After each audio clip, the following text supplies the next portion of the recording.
patron na bango. Patron na bango ya mulai. Waza makila. Patron na bango. Madame Statu. Patron na bango yeyo. Polo mulai polo. Wana de chauffeur. Bala bakiti. Polo mulai polo. Polo mulai polo. Polo mulai polo. Mokoji polo mulai polo.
Bonjour, c'est toujours Gloire Mix dans l'émission Air du Christ que nous recevons souvent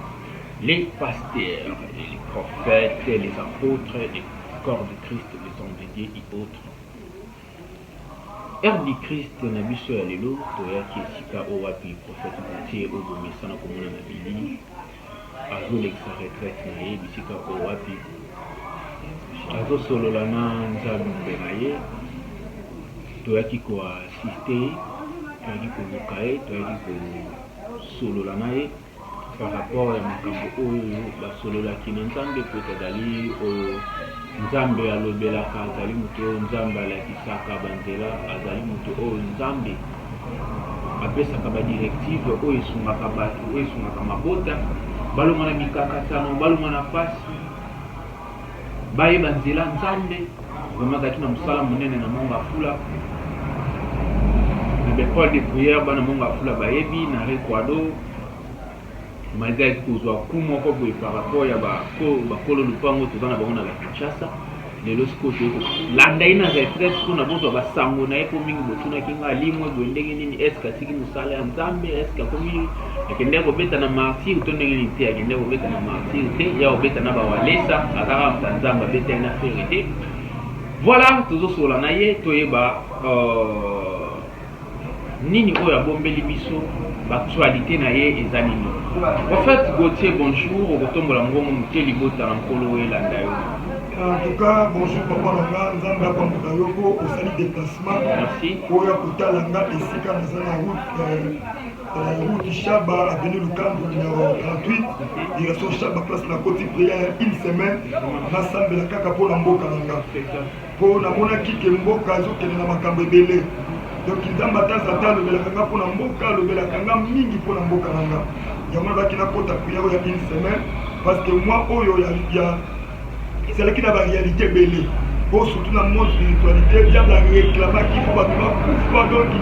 même dans le domaine de la scène en de division et ça qui fait dans ma case autant là bas politicien m'a besoin les cas mais qui comprendre que non c'est que les colons na bango bazang couverture spirituelle parce que pas bazang na couverture spirituelle mais pas réalité dans ba toujours ko sunga bango yamona bana ko ta prière na bonde là parce que même les événements sur l'équipe concerne la martyr,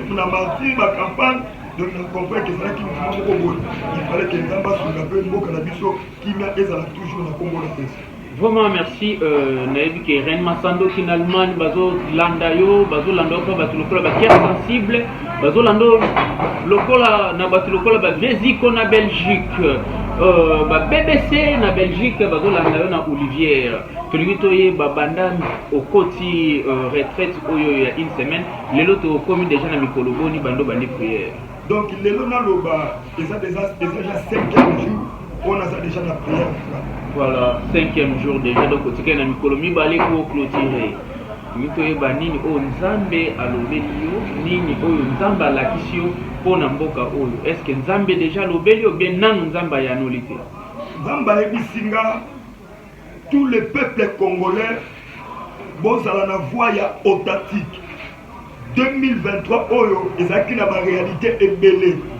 Mais nous avons que le peuple ya nzambe telemi na Congo azebisanga c'est le temps de la grâce pour ayeba pour restaurer Congo. Mais autant que nous avons la maison de na Congo oyoka wana te que nzamba confirmer il faut élection eleka esalama ezata nzambe alinga restaurer mboka ezata nzambe alinga fandisa mboka ne ezala na repos. Mais moment que nazoloba la monarchie Makila Congo mobimba. Mais pourquoi signe ya Makila? Na mona qui plus de 9 pays, donc plus de 9 pays ba ekanga na biso na frontière na biso et ça là qui wana ya kosala projet pour monter coup d'état par rapport na likambu ya chef de l'état. Mais na mona qui pena que likole Congo mi na moni ange telemi ayebisinga ezata ya restauration ya Congo. Ya mona tous les bassins na Nzambe. Toti kanano toyokaki tolobaki mosana nzamba azalaka wana pour prier pour la nation pour prier pour la bato yango na se privé prière pendant une semaine na lobi na mboka nanga na déclarer lokola prophète mwana ya batata mwana ya évêque Mukuna Albert Kakenza basoni kafuta papa na ba Mike Walesa pe prophète de la nation de Niles pe babike Mani Lumbu na so ba nyonso me bambi ya biso tout to sangana poto sambela pona mboka Jérémie Nzondo Jérémie Nzondo wana ça c'est mon père archevêque Jérémie Nzondo mais moment na solo babiloko oyo nzamba yebisinga ezata ya restauration ya Congo boyoka politicien moko te aloba ke élection za la te bazolinga basala coup d'état na mboka mais nzamba yebisaki nga ekosimba te parce que na monaki ange atelemi moment ke na bandaki koloba nazoloba si on a même communauté internationale États-Unis France Union Britannique boyo ke lokoyo ceux qui vont résister na Congo na mona kinzamba zo komelanga na mona pesa kinga verset oya Josué 5 verset 1er tina 12 que nzambe nde ayaka kotabli gloire ya mutu par rapport na moment o nzamba lingi yango na zoloba tozala ini batu nyonso tosambela pona mboka na biso eloko na zoloba na monaki organisation moko na monde spirituel je diable abimisi basi ebele bajeni fi ebele mibale ebele bakoya na critère ya séduction ya koséduire génération oyo soki bomoni basini wana mwasi wana bakozala baterroriste bakoya makambo ebele mibale bakoya na bambongo yango tosambela po événement ekokisama na mboka te parce que diable asatili bainfiltre na ye na kati na baéglise na kati na mabota na kati na bakartier na kati na baveni mais ntango nzambe alobelaki nga eloko wana nde nakotaki prière une semaine nasambela parce que même na kati ya événement oyo eleki na domaine na stade de martyr nzambe alobelaki nga makambo nyonso baaction ekosalama nde na se privaki nasambela mpo na mboka moma mpe nazoloba fere esika eza oyokanga oza na elembo un jour yo okosalela nzambe okosimba bible yango nde naza na susi ya mboka nanga makasi talaki natiki makambo nanga naya kokota par rapport nasambela mpo na mboka deuxième principe nazoloba nzambe ayebisinga génération oyo ezobima boyeba kotosa batata parce que moi nazalaka toujours na nzambe te nzambe abandaka na Noé abandaka na no akiti abandi na abando kita bada tia kiti tomona ba Abraham ba Jacob ba Isaac cette génération lelo tomona ka ba Daouda ba leki na Nigeria tomoni badi na bala tomoni ba papa o nyonso tu bino boyebi mais namba lobi keno ezate ya prophète Gauthier na so déclarer mboka nanga bitumbe kokota te mboka nanga guerre kokota te batu ba kokufa te eza moment ya restauration nzambe po a restaurer Congo. Président Fati biloko na zoloba yo même na domaine na ndoto ezala ba ndoto nzamba lokisa yo ezala makambo nzamba lobelo pona mboka moma ke na zoloba boyoka politicien moko te bazali sanga oyo basangani na monde de ténèbres pour ba détruire Congo mais na zoloba yango ekosimba te toza na te ya accomplissement pour na restauration ya Congo yango na bandi ko prier na bandi ko bondela po mboka nanga ezala kimia ngana bandi ko soutenir élection de l'autre ko banda 2007 to priya pona mboka to sambela na ba pote jamba to sambela na ba papa nanga pona mbo même na ba ngwebulu na to sambela na domaine église méthodiste to bandi ko sambela for même na connaître nanga pour les élections ezala zamba pambola esika zali na lobakelo komoko tobandaki kosambela pona mboka azalaki muto kutu ayebana kite tangu nzamba tombola ebongo eza parce abandaki na principe kola nzambe na pesi mwasi na ye mama Ivete Mbote makasi nzamba ayeba kopambola ye kutu retraite na koti aza moko bato basoutenir nga na mwa eloko pona yeba kozala na prière. Merci beaucoup Fleury Flair na Belgique Volanda toyoki vraiment message oyo opesi olobi ba élection ezali tokoza na élection mais moko ya influent opposant na kombo ya Martin Fayulu amibendi nzoto aza d'accord teke élection esalama na ebite message nini kopesa awa wanazali invité na moko ya ba honorable na yo honorable Ados Ndombasi pona kosala conférence de presse pour asepela kite ndenge nini leader na bango ya ECD Martin Fayulu andimi ko valider que ba élection ezala te na mboka oyo yango na ebite na part na yotanke musako lobi nini Martin Fayulu a komi ko soutenir vision ya Fachi ou bien ezakaka ba décision na ye selon ndenge nzambe azolobelaka bino ko mama Jeannette na Allemagne balingi bayeba vérité ingénieur vital na Gombe za na posa vraiment bayeba nini oyo nzambe azolobela yo yango moi to lukio tongo na équipe mobimba na ba caméra ba nini donc nazanga moko te ba chaîne ebele baza na posa no bayoka message oyo vraiment ningina yo kayo mama ke nazoloba eloko na eloko ezalaka na ebandeli mpe ezalaka na epoki na yango tomonaki na moma moko boye ezalaki na epoki ya Goliath abandaki korenie par rapport na a dominé peuple à Israël, a bundisa peuple à Israël. Mais na ba période wana Bible ezoloba ke Saoul azalaki déjà roi, azalaki roi so gouverner, mais azalaki na makoki te ya ko affronter ou ezalaki même Goliath. Mais David azalaki na Zamba bimisi David na Zamba pour ayeba ko préparer la carte ya onction ya royauté. Onction royauté zani batiaka mutu mokonzi te mutu abotamaka batiaka mutu mokonzi te mais mutu abotamaka mokonzi. Maintenant natangi na Bible ezoloba Saoul qu'il était l'homme de guerre depuis sa naissance mais azalaki na makoki ya affronter Goliath te mais David awuti na Zamba aye affronter Goliath akwesi Goliath. J'espère boyebi histoire na ndenge lekaki moma ke ngana sololi na nzambe ayebisinga boye ba leader nyonso komona bazolinga ke élection zala na mboka te eloko boye salama te bamiyembi te ke o bango basa pe o nzambe azoloba na mboka mais ngana zo ko encourager ba politicien belé o bozo kende na élection bakende mais o bozo kende te bo comprendre que non ezali kita moko zo salama na monde spirituel ezali kita moko zo salama même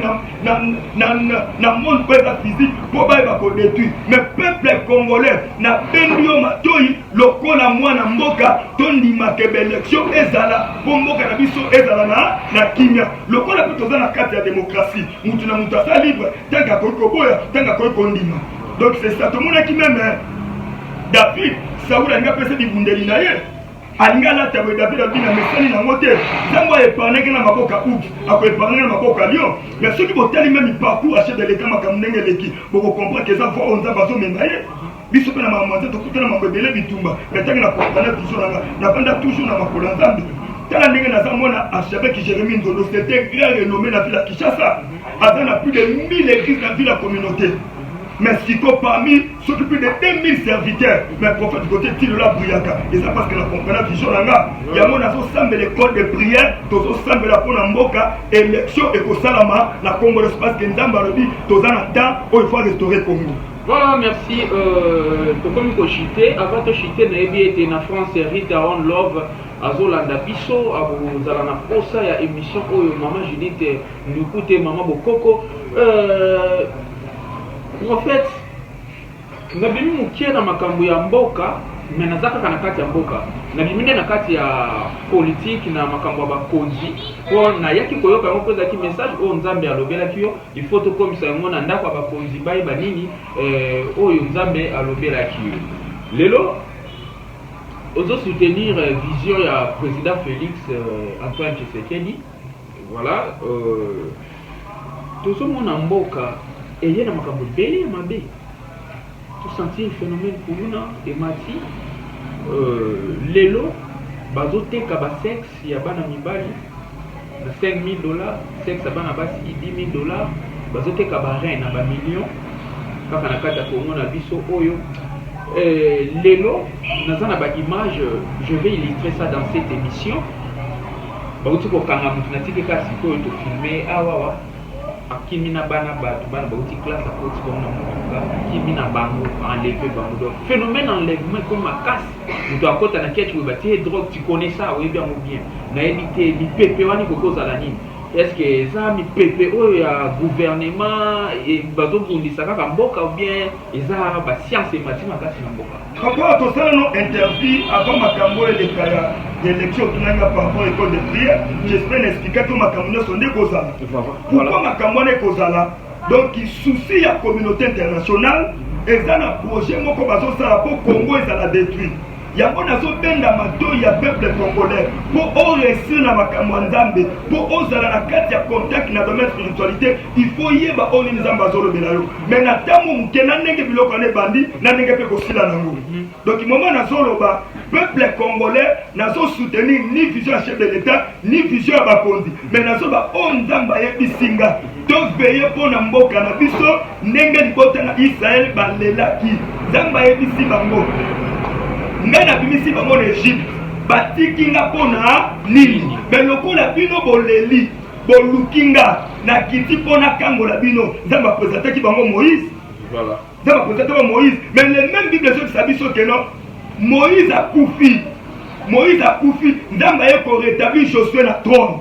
pour Josué akota libota na Israël na kati ya terre promise mais makambo zoleka na Congo bolingi nzamba lobela bino ndenge nini basali baloba ndenge nini chaque peuple congolais zala na conscience ya kobunda pona mboka na yo zala na conscience ya koprier pona mboka na yo longola likamba tribal o kinga netel donc eloko na ngina loba tous les politiciens botikelanga eloko wana eza mabe makasi même bassin na nzambe tozala pona kokuka mabolongo tosambela pona mboka yango na lobi nzamba ebisinga eza na basi ya monde ténèbres babimisi eza na mibali ya monde ténèbres babimisi tozala veiller tozala prudent. Voilà, merci. C'était l'émission Air du Christ présentée par moi, Gloire Mix.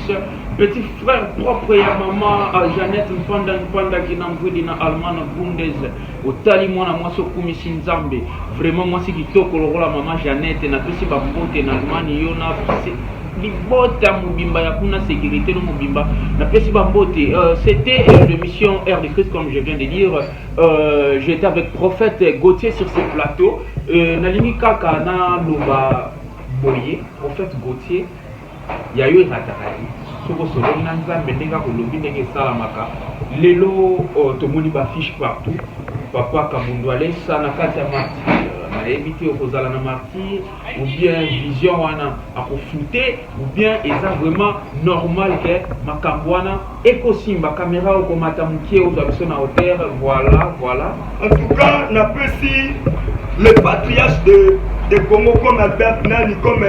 notre papa Mike Walesa par rapport à Yelo Kazo Sala parce que quand nzambe ayebisakika natika komi na ngalema na ya koprie na Kasavubu pour événement concert eleki j'espère bino bomonaki ndenge eleki mais eloko ka o papa na biso azosala nzambe abimeli ye alobeli ye ekosima na kombo na Yesu bokomona nga mpe na kozala parce que papa aza moko ya papa asungi mpe grand sœur nanga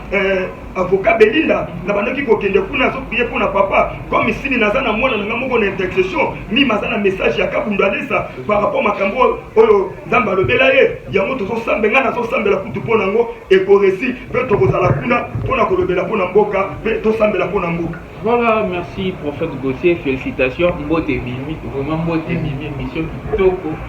Lobby vraiment ndenge tena poloba mboka mobimba bayoki nini ezaki bosengano bambote mibale misato na bao bazolanda yo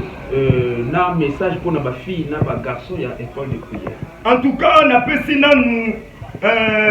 mama Yvette Mbote na kone nanga batoto priya na bango ke na mona domaine mboka po élection ele kana kimia na pesi colonel Bofonge oya soutenaka nga makasi par rapport na ba conseil abike papa il faut ovanda na kati école de prière moment que école de prière c'est bandi comme sini na sana mutu moko kutu na kati en tout cas mama Yvette na ba pambolo makasi na mona ki contribution ya bakiti pour esunga école de prière na pesi bana nyonso mbote makasi